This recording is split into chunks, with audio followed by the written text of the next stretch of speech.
Welcome to the Soul Script podcast.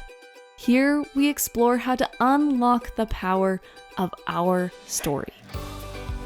Our journey here on earth can be one of deep passion, intentional creation, and personal transformation. The only thing holding us back is our stories. Come and join me as we rewrite and reignite. I want to ask you a question. We're just going to start this episode off with a question. If I ask you the question, how often do you act like a victim in your life? How often do you play the role of victimhood? I think if we were to honestly answer this question, we might be surprised at how often we actually are in a state of victimhood. This can be a difficult realization for many and kind of an eye-opening realization. And today we're going to be talking about how and why we play the victim, how we can recognize that in our life, and why it's so important to step out of victimhood in order to be able to take control of your life, to be a powerful creator. In our last episode, I mentioned that if I had one piece of knowledge that I could bestow upon somebody, it would be this topic of victimhood and regaining your power and becoming the victor over your life. So I've been thinking about doing this episode from the very, very beginning, and for some reason, it hasn't come to me, or it hasn't felt like the right time until now. And I'm just going to trust that this is the perfect timing for this episode and for this topic today. So let's go ahead and get into this topic. Okay, I would like to start with the definition of a victim. And essentially, a victim is anyone or anything who has been acted upon, has been harmed by some kind of a circumstance. Now, can you say that, yes, you have been a victim in your life? Absolutely. Every single day, things happen to us that are out of our control. Things happen to us that may seem or may be harmful to us or hurtful to us. That is true. And I guess what I'm talking about today is the choice that we make to stay in victimhood, because we, no matter what, are going to experience being a victim. But do we stay in that victimhood? And that is the question and the realization that I think has been incredibly impactful for me personally. Now, a lot of times on these podcast episodes, I share a personal experience, that aha moment of realizing this, that life lesson that came.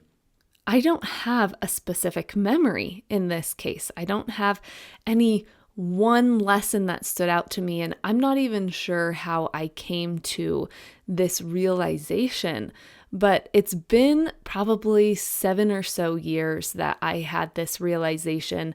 And over the past 7 years of trying to be conscious of how often I stay in victimhood, one, I have realized that I do it a lot. But two, I have realized that this really is a foundational principle to all of the other principles, all of the other amazing, wonderful tools that we have to live an abundant life. This is, I think, the foundation. Let's talk about a scenario that I very commonly see people staying in victimhood.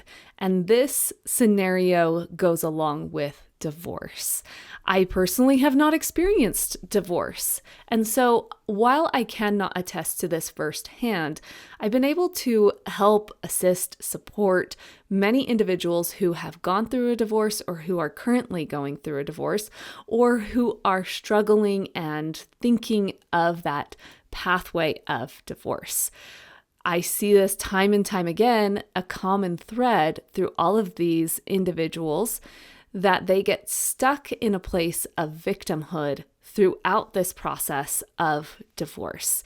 Now, I'm sure those who are going through some kind of marital issues that lead to divorce, they are absolutely the victim of something. Maybe that's the victim of abuse. Maybe it's verbal abuse. Maybe it's not having support to be able to raise their family and kind of being quote unquote a victim to somebody not being supportive of them or supporting them. I'm not trying to say that it's wrong to feel like you are a victim when you're going through these scenarios, because like I said, we are absolutely a victim to something. But the most important thing is how we choose to move through being a victim of something. How long are we going to stay in a state of victimhood? Now, a common phrase that I hear when it comes along to being a victim, and let's just go back to, divorce, right? So I got divorced because he wouldn't do this or that. I got divorced because she wouldn't agree or she wouldn't change. Well, when we have that phrase, I did this because somebody did this to me, or I did this because I experienced this thing in life, that right there, if you're saying those phrases, it means that you are allowing yourself to be a victim. I want to quickly just reiterate the fact that it is okay to stay in this space. It is okay to be here. And it may take you a long time to decide that you want to go into a different space. And that is okay. I just want to say that that's okay. There should not be any shame in this conversation. But I hope that at some point in time, you decide, I no longer want to be in this space.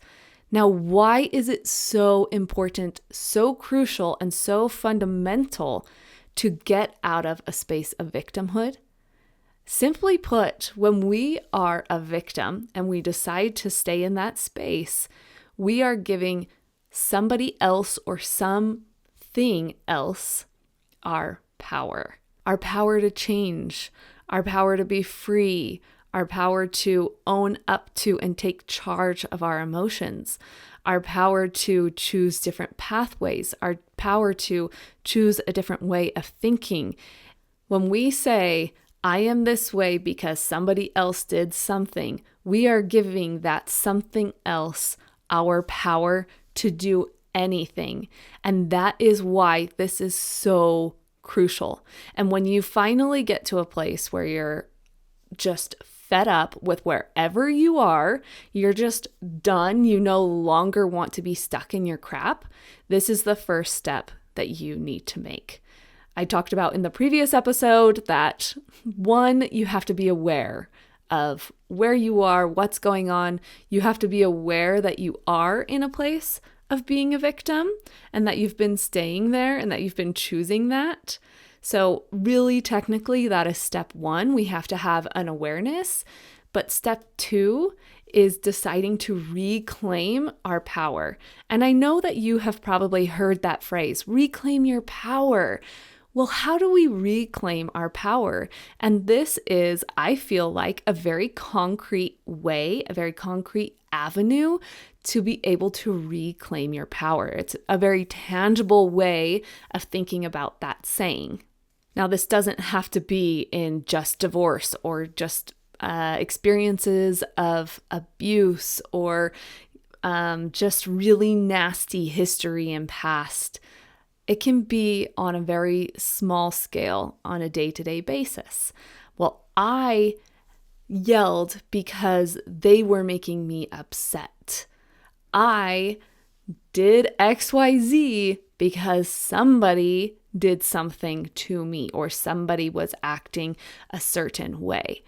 The reason why I really think that we do this and why we choose to stay in a victimized state is because it is so much easier to blame somebody else for where you are. Is that not true? Then you don't have to do the work. You don't have to take ownership for those nasty feelings inside of you or for those maybe poor decisions that you made. We think, well, I am this way because of something else. And that means that it's so much easier to just be able to brush those experiences off. This is a very hard pathway. It's something that is not easy. It's not comfortable to take responsibility for your life. And I remind myself on a very regular basis, and this is kind of how it goes. It's like, Laura, you need to own up to your part in this scenario. You need to take 110% responsibility of whatever part you have. So let's go back to divorce, right? Because I can definitely see this also being flipped the way other way, where sometimes we're in extreme victimhood of saying they were the problem, they did this, they did that, and this is why XYZ happened. But then I can also see it on the other side where everybody or where somebody is taking on everybody's responsibility. Somebody is taking on the partner's actions and taking ownership of them. You're right. It was my fault. It was all me. And let's just stay together because it was 100% me. Well, that is the complete opposite of where we want to go. We want to meet somewhere in the middle. And essentially what you can think of is you guys both have a part. If we're talking in a relationship, now this isn't just divorce. A lot of times victim experiences are due to relationships with other human beings, right? It could be a spouse, it could be a child, it could be a parent, it could be a friend, whatever it is, that's where the bulk of our victim experiences come from, although it could definitely come from other external experiences. Like I experienced war, I experienced a natural disaster, almost anything. External circumstances could be something that makes you feel like a victim or that you are a victim too. But a lot of times it is interpersonal victimhood. Now let's go back to this divorce scenario. And let's say hypothetically that this divorce and the reason for the divorce was caused by infidelity.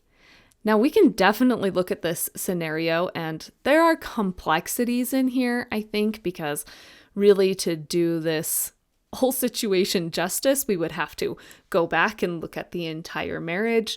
And, both partners are going to have to take responsibility for their own actions. Now, of course, nobody should ever take responsibility for their partner cheating on them, right? That was their partner's responsibility. That was their action and they have to take responsibility for that action.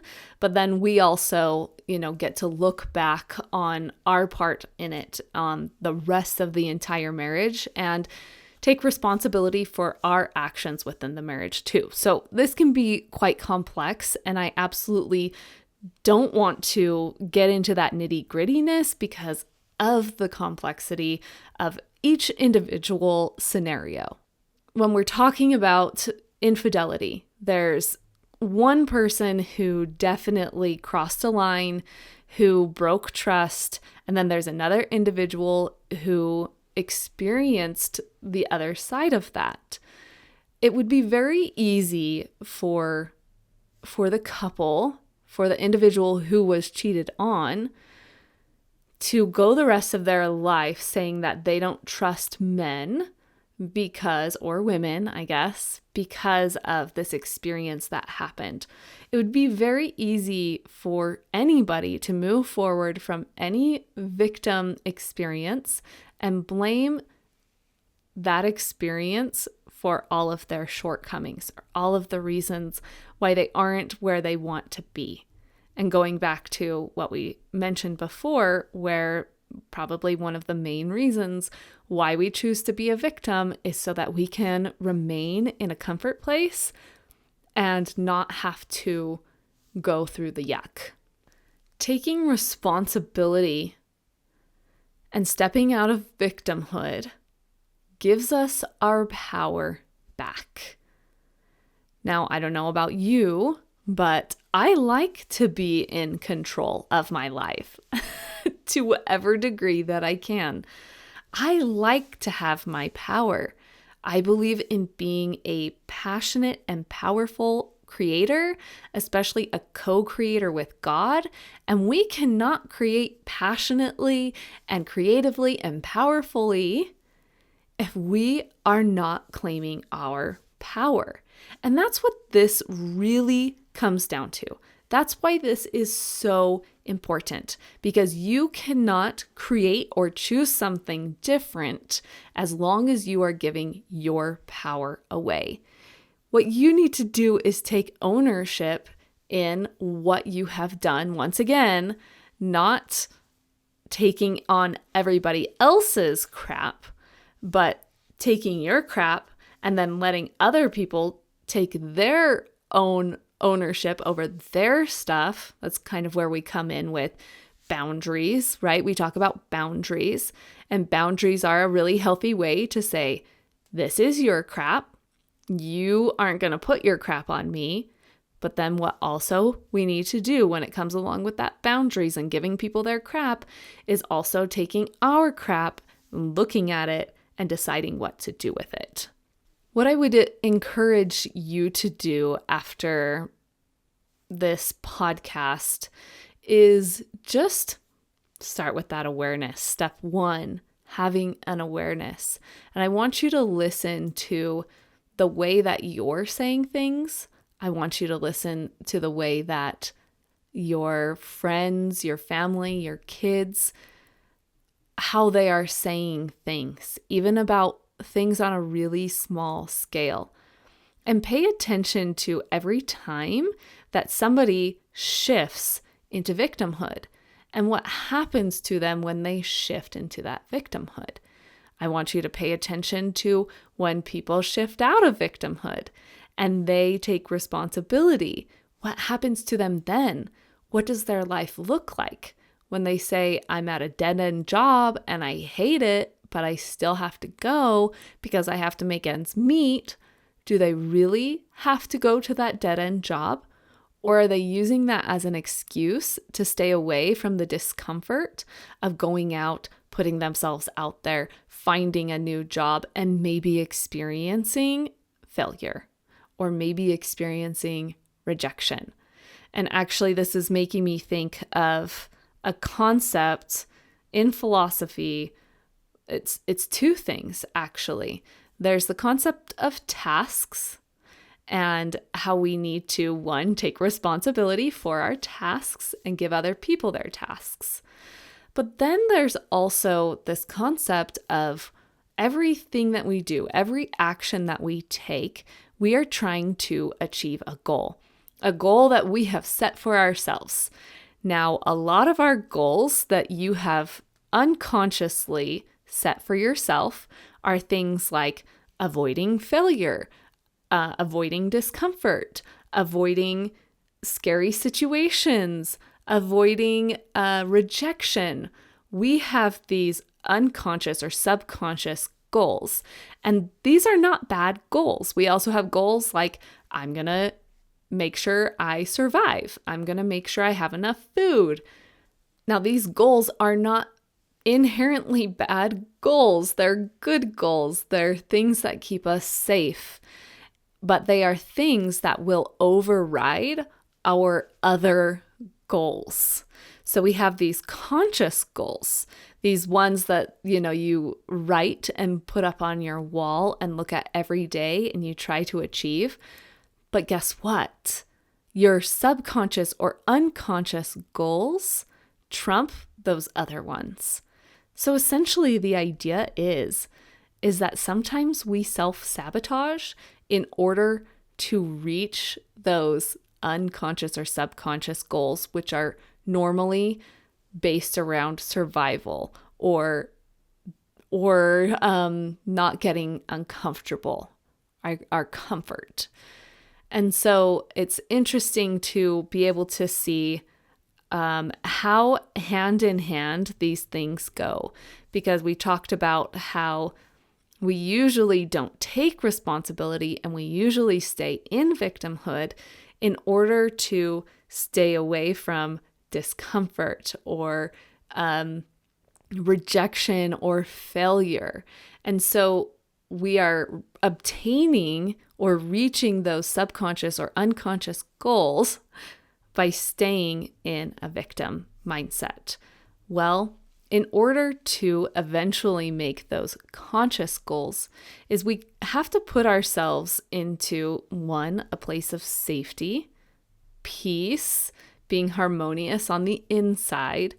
And that's very difficult to do when you're holding a grudge against somebody, when you're holding on to this angst and saying, they did this to me and so I am this way. It's very hard to come to a place of peace. So we need to be in a place of safety so that our brain says, okay, I'm safe. And if I move forward in this way, it's going to be okay. And then the next thing is if we want to reach any kind of a goal, we need to reclaim our power in order to take the steps to be able to achieve that goal. All right, I think that's all I have to say with you or say to you today. I think that hopefully I got to the point somewhere in there, and that you can leave with just the idea that if you want to live powerfully, then you need to step out of victimhood. You need to reclaim your power and become the victor of your life. Thank you so much for joining me on this transformative journey today. If you found this episode inspiring and thought-provoking, don't forget to hit that subscribe button and share with someone in your life who's ready to embrace their own hero's journey. Speaking of transformation, if you're looking for personalized guidance to rewrite your life's narrative and ignite your true potential, be sure to explore our one-on-one transformation coaching services at soulscriptstudio.com. Your support makes a world of difference. Until next time, keep rewriting and reigniting your story.